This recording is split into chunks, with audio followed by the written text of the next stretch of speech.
ต้องห่วงนี่จะเป็นครั้งสุดท้ายที่ผมขับให้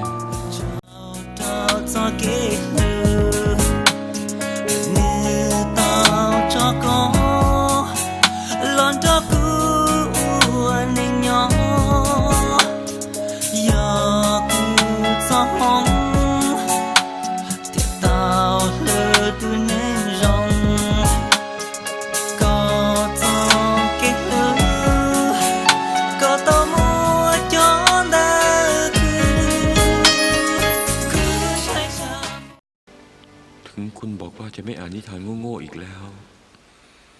ผมรู้สึกว่าผมควรให้หนังสือเล่มนี้กับคุณเมื่อที่เกิดได้หลอมละลายหัวใจที่เยือกเย็นของเคผมที่อยู่ในใจของกึนวูคุณเท่านั้นที่จะเป็นคนแก้เพราะว่า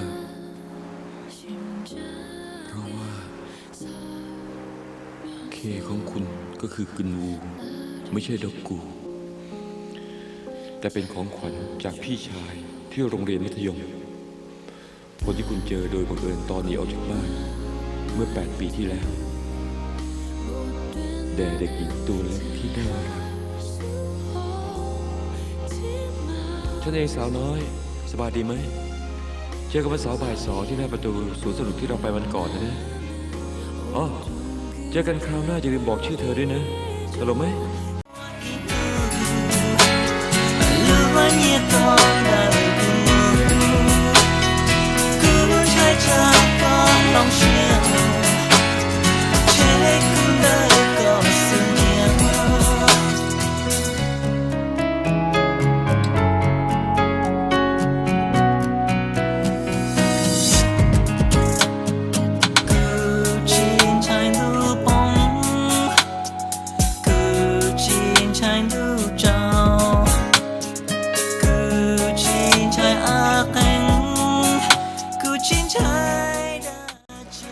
ฮันโดกู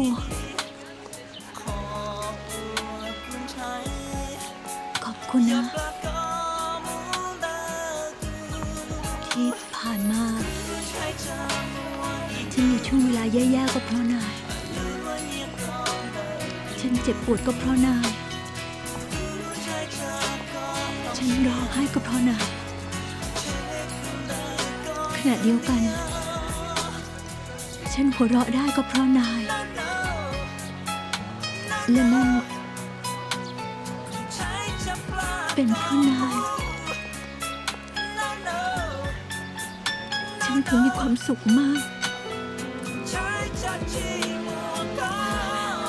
ขอบคุณนะฮันโดกุ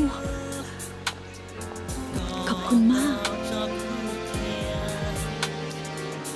ฉันไม่เคยเสียใจเลยที่ชอบนายนี่คือสิ่งที่ฉันอยากจะบอกกับนาย